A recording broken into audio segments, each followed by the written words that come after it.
Horas, salam reformanda Masiha Holongan.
Selamat pagi saudara-saudari yang dikasihi Tuhan kita Yesus Kristus.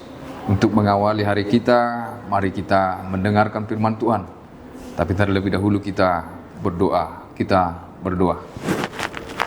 Bapa yang baik yang bertahta dalam kerajaan surga, terima kasih Tuhan untuk hari baru yang Kau berikan kepada kami.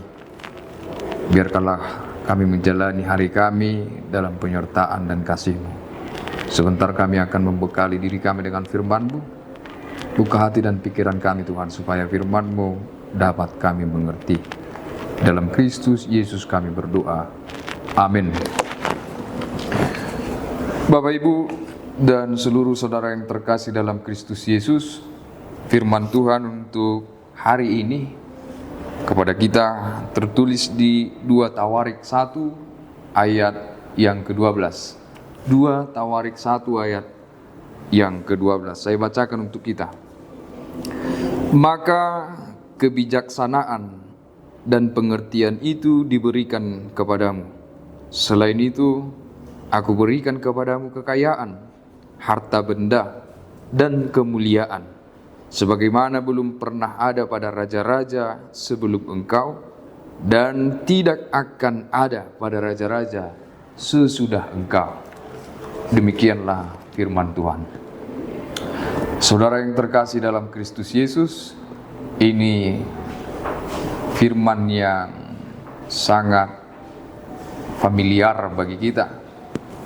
Kisah yang indah dari seorang raja yang meminta kebijaksanaan daripada Tuhan, yaitu Raja Salomo. Dia meminta kebijaksanaan supaya kebijaksanaan yang daripada Tuhan dia pakai untuk memimpin bangsa itu ke tempat yang baik, ke suasana yang sejahtera. Itulah permintaan Raja Salomo, yaitu kebijaksanaan. Tetapi ada hal yang menarik yang perlu kita renungkan dari permintaan Raja Salomo ini. Apa itu? Lihatlah, Raja Salomo meminta kebijaksanaan daripada Tuhan. Kalau saya renungkan, sebenarnya sebelum Raja Salomo meminta kebijaksanaan kepada Tuhan, dia sudah menjadi orang yang bijaksana. Itu terbukti dari apa yang dia minta. Tuhan, berilah aku kebijaksanaan. Itu permintaan yang sangat bijaksana. Itu permintaan yang hadir dari orang yang bijaksana. Jadi saya simpulkan, sebenarnya sebelum Raja Salomo meminta kebijaksanaan kepada Tuhan, Tuhan sudah terlebih dahulu memberikan kepada Raja Salomo kebijaksanaan itu sendiri, sehingga dia bisa meminta dengan bijaksana. Apa yang bisa kita petik dari firman Tuhan hari ini tentang permintaan Raja Salomo terhadap kebijaksanaan itu, yaitu melayakkan diri terhadap permintaan. Lihatlah bahwa Raja Salomo sudah terlebih dahulu melayakkan dirinya terhadap apa yang dia minta. Dia sudah melayakkan dirinya sebagai pribadi yang layak untuk kebijaksanaan. Nah, ini juga menjadi pedoman bagi kita di setiap permintaan dan doa-doa kita Manginang. Saya yakin kita punya banyak permintaan kepada Tuhan sebagai orang tua, sebagai anak, sebagai sesuatu di pekerjaan kita. Banyak permintaan yang kita berangkatkan kepada Tuhan melalui doa kita. Tetapi satu hal yang penting harus kita ingat, sudahkah kita melayakkan diri kita untuk permintaan kita itu? Atau kita hanya sekedar meminta, tetapi tidak mau melayakkan diri terlebih dahulu untuk apa yang kita minta? Nah, kita bisa terjatuh dalam kondisi yang demikian. Kita hanya meminta tanpa mau mempersiapkan diri menjadi layak untuk sesuatu yang kita minta itu. Contoh, kita meminta Tuhan memberkati kita dalam doa kita supaya Tuhan menjadikan kita orang yang makmur, orang yang sejahtera, orang yang berkelimpahan. Tetapi kita tidak mempersiapkan diri kita, karakter kita untuk apa yang kita minta. Kita bermalas-malasan, kita tidak bergerak, kita tidak melakukan sesuatu, hanya meminta. Itu sebuah permintaan yang didorong oleh nafsu. Untuk itu, saya rasa perlu kita belajar dari Raja Salomo ini. Sebelum dia meminta, dia sudah mempersiapkan dirinya sebagai tempat yang layak untuk permintaannya. Jadi, layakkan diri terlebih dahulu. Kalau kamu ingin meminta kepada Tuhan supaya dilimpahkan dengan banyak berkat, sejahtera, maka mari bekerja dengan baik. Mari berusaha dengan sekuat tenaga kita, sekuat kemampuan kita. Itu cara kita melayakkan diri untuk permintaan kita kepada Tuhan. Seperti Raja Salomo, sudah terlebih dahulu bijaksana, baru dia meminta kebijaksanaan yang daripada Tuhan. Nah, mengenai kebijaksanaan, ini juga hal yang luar biasa. Raja Salomo betul-betul mengerti apa kebutuhannya. Raja Salomo betul-betul tahu apa yang paling penting untuk dirinya, sehingga dia tidak meminta hal yang aneh, tetapi dia meminta sesuatu yang betul-betul dia butuhkan. Nah, gejolak pada kita hari ini, terkadang kita tidak tahu apa yang kita butuhkan.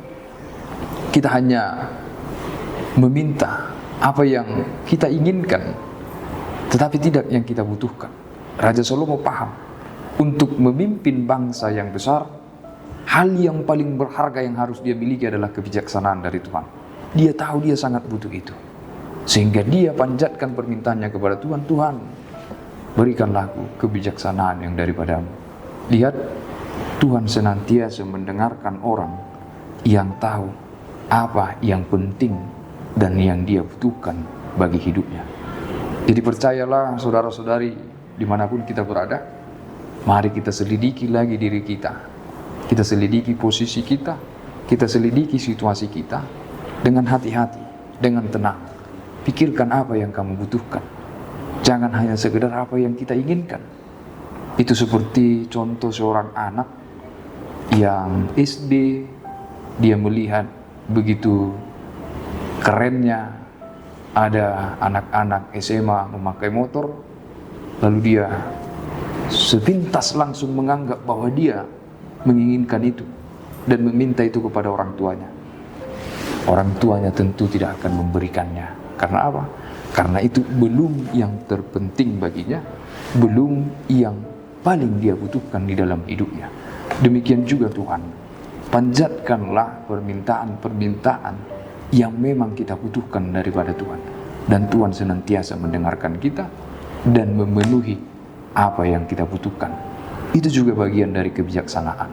Kebijaksanaan itu tahu mana yang tidak baik, mana yang baik, dan mana yang paling baik di antara semua yang baik. Mari menjadi orang yang bijaksanalah dalam setiap permintaan kita, dan menjadi orang yang bijaksanalah dalam setiap perjalanan hidup kita. Tuhan sudah memberkati kita dengan kebijaksanaan itu. Pakailah itu di dalam kehidupan kita masing-masing. Tuhan memberkati kita. Kita berdoa. Terima kasih Tuhan untuk firman-Mu yang kami dengar pada hari ini melalui hamba-Mu Raja Salomo. Engkau memperlihatkan bagaimana penyertaan kasih-Mu yang selalu memberikan yang terbaik untuk hamba-Mu. Tuhan, kami juga mau menjadi hamba-Mu yang bijaksana di setiap perjalanan hidup kami. Jangan biarkan kami Tuhan kehilangan kebijaksanaan hanya karena nafsu-nafsu kami di tengah-tengah kehidupan ini. Tetapi Engkaulah Tuhan yang selalu mengingatkan kami bahwasanya kami harus hidup dalam kebijaksanaan yang sudah Engkau berikan kepada kami. Tuhan, biarkanlah kami menguatkan hati kami untuk mau melakukan firman-Mu di kehidupan kami. Berkati kami Tuhan untuk senantiasa menjadi orang-orang yang bijaksana di setiap posisi dan tempat kami masing-masing. Termuliakanlah nama-Mu di dalam Kristus Yesus Tuhan kami. Amin.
Untuk mengakhiri renungan kita pada pagi hari ini, mari kita sempurnakan persekutuan kita. Kita sama-sama meminta dalam doa Bapa kami. Bapa kami yang di surga, dikuduskanlah nama-Mu, datanglah kerajaan-Mu, jadilah kehendak-Mu di bumi seperti di surga. Berikanlah kami pada hari ini makanan kami yang secukupnya, dan ampunilah kami akan kesalahan kami, seperti kami juga mengampuni orang yang bersalah kepada kami. Dan janganlah membawa kami ke dalam pencobaan, tetapi lepaskanlah kami daripada yang jahat. Karena Engkau yang punya kerajaan dan kekuasaan dan kemuliaan sampai selama-lamanya. Kasih karunia Tuhan kita Yesus Kristus dan damai sejahtera Allah Bapa serta persekutuan Roh Kudus, itulah yang menyertai kamu sekalian. Amin. Demikian renungan kita pagi ini. Selamat berkarya bagi Tuhan. Tetap semangat, tetap sehat. Salam Reformanda Masiha Holongan.